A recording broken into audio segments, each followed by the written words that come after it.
Good morning. I hope you had a nice day. I really enjoyed your poems. I wish it was a little sunnier out for you to kind of get the full sense of spring, but it came in and out a little bit. So here's our plan. First, I want you to do the pre-reading vocabulary. Take a look at that paper, just like we've been doing. See if you can use the context clues to come up with a logical definition for the word or words you can substitute in. Words that you really have no clue on, take a moment, look up online dictionary, handheld dictionary, do the matching on Schoology. Then grab your book or open up the PDF rather, and we'll read together. All right, let's do it. Okay, so I'm going to warn you. This is kind of a gory chapter, and it's a sad chapter. So I haven't read this book in about 3 years. Before that, I probably read it about 12 times, and each time I cried. So I'll do my best to keep it together this time, but we'll see. All right. Sorry to ruin it for you, but I feel like I needed to warn you. Chapter 19. Although the winning of the cups and the money was a big event in my life, it didn't change my hunting any. I was out after the ringtails every night. I had been hunting on the river bottoms for about 3 weeks. On that night, I decided to go back to the cyclone timber country. I had barely reached the hunting ground when my dogs struck a trail. Old Dan opened up first. They struck the trail on a ridge and then dropped down into a deep canyon, up the other side, and broke out into some flats. I could tell that the scent was hot from their steady bawling. 3 times they treed the animal. Every time I came close to the tree, the animal would jump and the race would be on. After a while, I knew it wasn't a coon. I decided it was a bobcat. I didn't like to have my dogs tree the big cats, for their fur wasn't any good, and all I could expect was 2 cut-up hounds. They could kill the largest bobcat in the hills, and had on several occasions, but to me it was useless. The only good I could see in killing one was getting rid of a vicious predatory animal. The 4th time they treed, they were on top of a mountain. After the long chase, I figured the animal was winded and would stay in the tree. In a trot, I started to them. As I neared the tree, little Ann came up to me, reared up and whined. By her actions, I knew something was wrong. I stopped. In the moonlight, I could see old Dan sitting on his haunches, staring up at the tree and bawling. The tree had lots of dead leaves on it. I knew it was a large white oak because it was one of the last trees in the mountains to lose its leaves. Old Dan kept bawling. Then he did something he had never done before. For seconds, his deep voice was still, and silence settled over the mountains. My eyes wandered from the tree to him. His lips were curled back as he snarled as he stared into the dark foliage of the tree. His teeth gleamed white in the moonlight. The hair on his neck, along his back, stood on end. A low, deep, rumbling growl rolled from his throat. I was scared and I called to him. I wanted to get away from there. Again I called, but it was no use. He wouldn't leave the tree, for in his veins flowed the breeded blood of a hunting hound. In his fighting heart there was no fear. I set the lantern down and tightened my grip on the handle of the axe.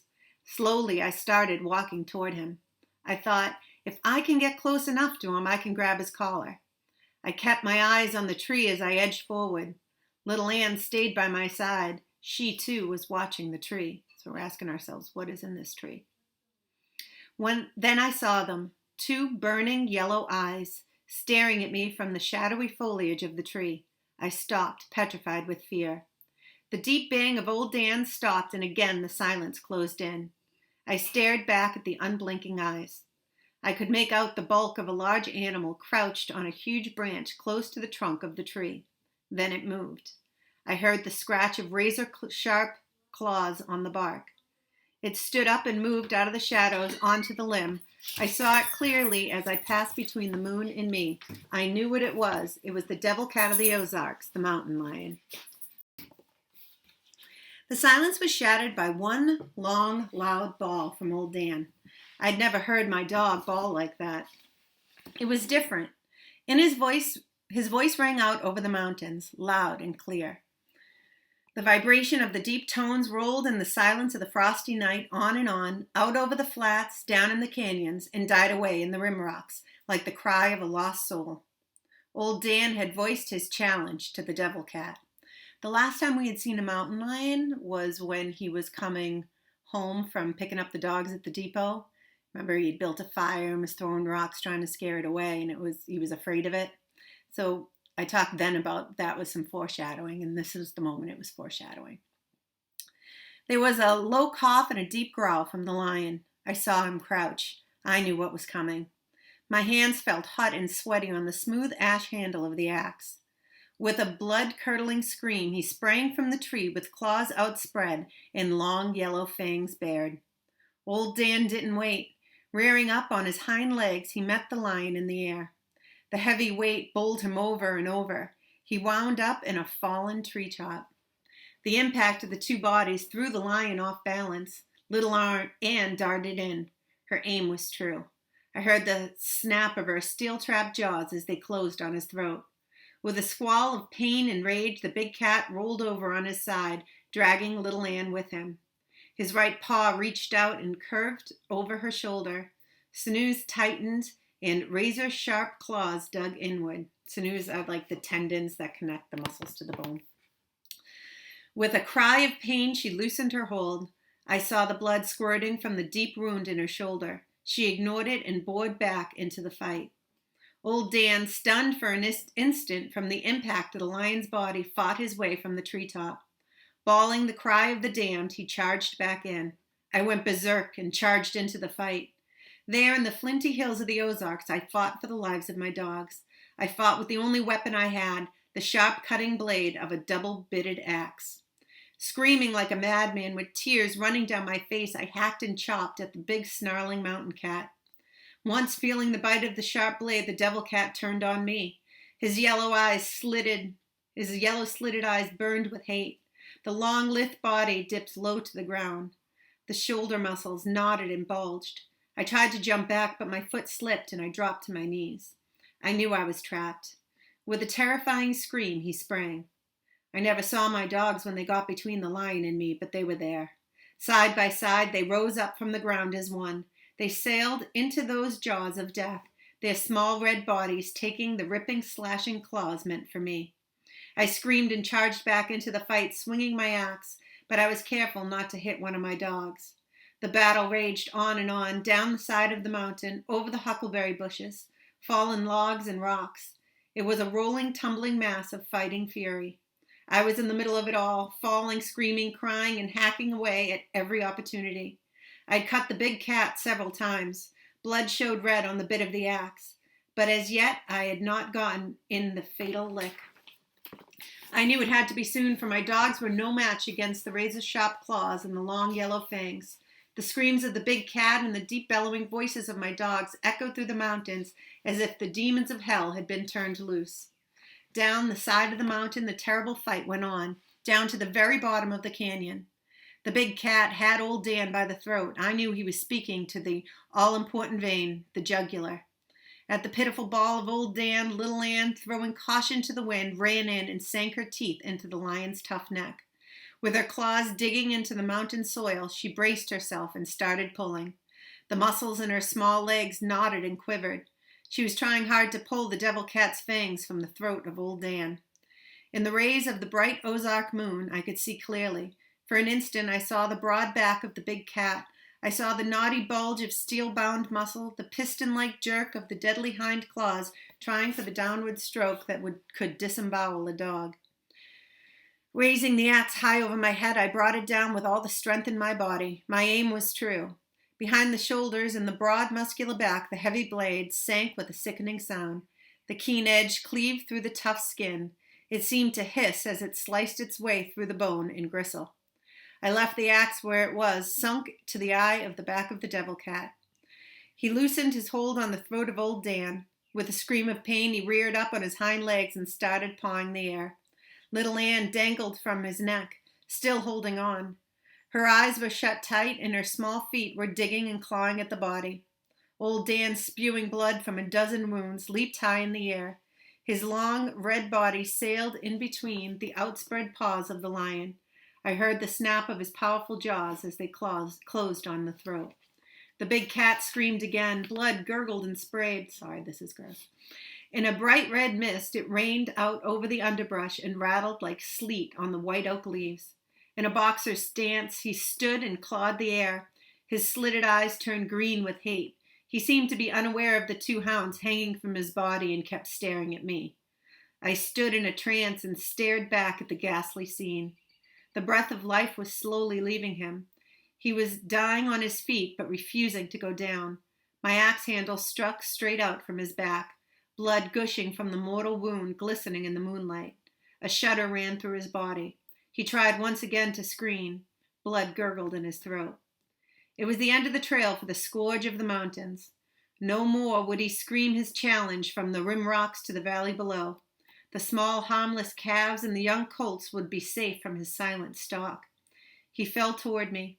It seemed that with his last effort, he was still trying to get at me. As his heavy body struck to the ground, something exploded in my head. I knew no more. When I came to, I was sitting down. It was silent and still. A bird, disturbed by the height, started chirping far up on the side of the mountain. A small winter breeze rustled some dead leaves in the deep canyon. A cold, crawling chill crept over my body. I looked over at the lion. My dogs were still glued to his lifeless body. In his dying convulsions, the axe had become dislodged from the wound. It lay there in the moonlight, covered with blood. My numb brain started working. I thought of another time the axe had been covered with blood. I don't know why I thought of Reuben Pritchett at that time, or why I thought of these words I had often heard. There is little good in all evil. I got to my feet and went over to my dogs. I knew I had to inspect them to see how badly they were hurt. It wasn't too hard to get little Ann to loosen her hold. I examined her body. She was cut in several places, but nothing fatal. The only bad wound she had was in her shoulder. It was 9 inches long and down to the clean white bone. She started licking it immediately. It was different with old Dan. Try as I might, he wouldn't turn loose. Maybe he could remember the night in the cave when he was a pup, how the big cat had screamed and how he had bawled back at him. I took hold of his hind legs and tried to pull him loose. It was no use. I knew that the hold he had was a deadly one and he wasn't going to let go.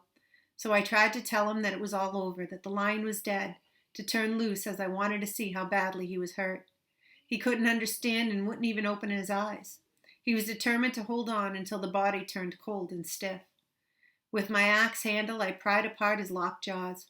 Holding on to his collar, I led him off to one side. I couldn't turn him loose, as I knew if I did, he would go back to the lion. With one hand, I started examining him. I ran my fingers through the short red hair. I could feel the quivering muscles, the hot, sweaty skin. He was a bloody mess.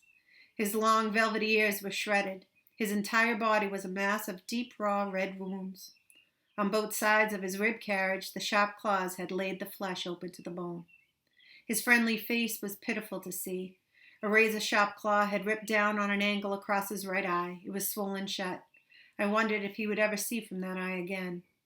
Blood dripped from his wounds and fell on the white oak leaves. I saw he was bleeding to death. With tears running down my cheeks, I did the only thing a hunter could do.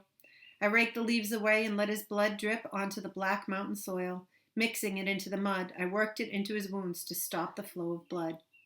With my axe in one hand and holding on to his collar with the other, we climbed out of the canyon. I knew if I could get him back far enough from the lion, he wouldn't go back. On reaching the top, I saw the yellow glow of my lantern. I turned old Dan loose and walked over and picked it up.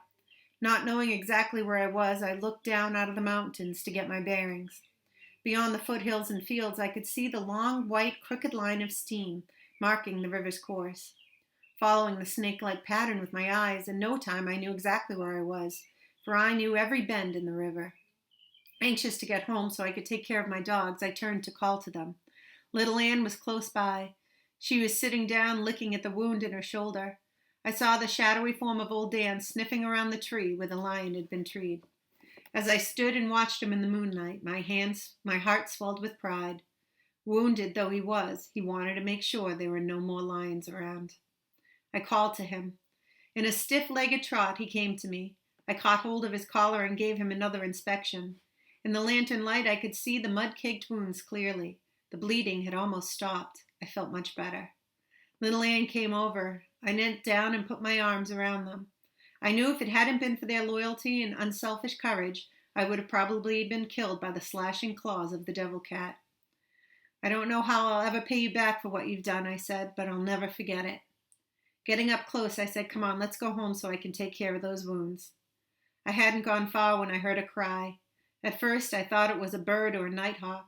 I stood still and listened. I glanced at little Ann. She was looking behind me. I turned around and looked for old Dan. He was nowhere in sight. The cry came again, low and pitiful. Instantly, little Ann started back the way we had come. I followed as fast as I could run. Old Dan was lying on his side, pleading for help. What I saw was almost more than I could stand. This is really gross, I'm sorry. There, tangled in the low branches of the huckleberry bush, were the entrails of my dogs. With a gasping cry, I knelt down by his side. I knew what had happened. Far back in the soft belly, the slashing razor-sharp claws of the lion had cut into the hollow. In my inspections, I had overlooked the wounds.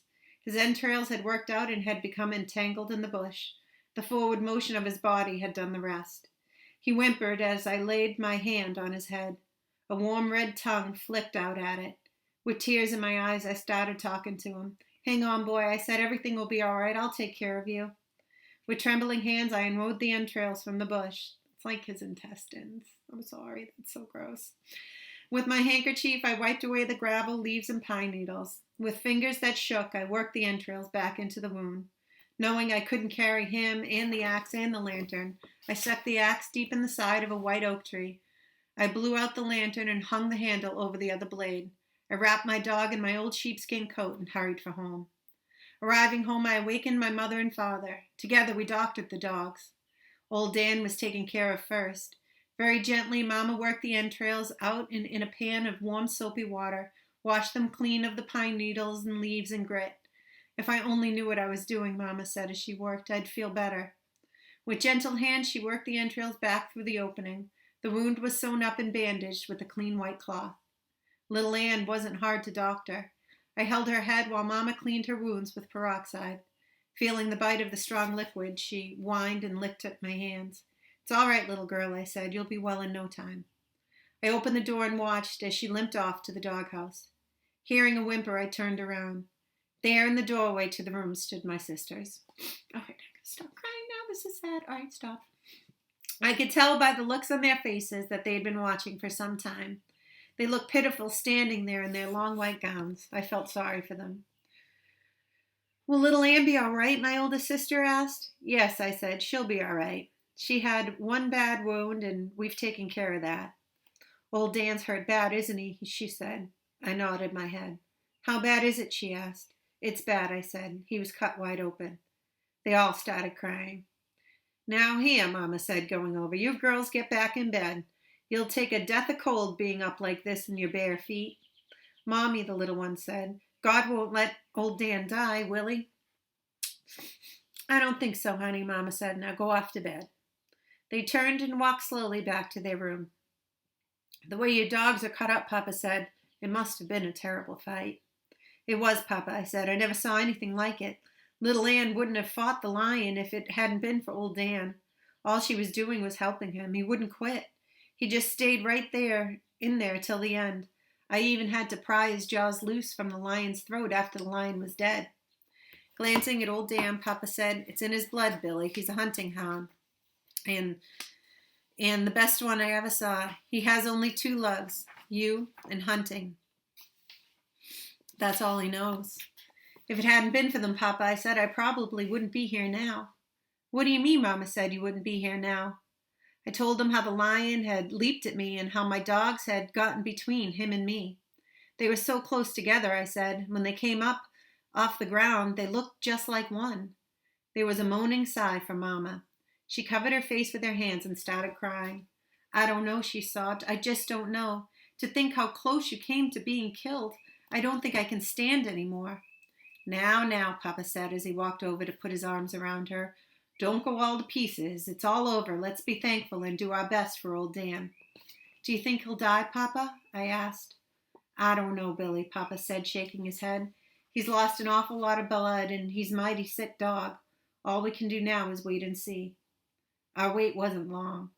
My dog's breathing grew faster and faster, and there was a terrible rattling in his throat. I knelt down and laid his head in my lap. Old Dan must have known he was dying. Just before he drew his last breath, he opened his eyes and looked at me. Then, with one last sigh and a feeble thump of his trail, his friendly gray eyes closed forever. At first, I couldn't believe my dog was dead. I started talking to him. "Please don't die, Dan," I said. "Don't leave me now." I looked to Mama for help. Her face was as white as the bark on a sycamore tree, and the hurt in her eyes tore at my heart. She opened her mouth to say something, but words wouldn't come out.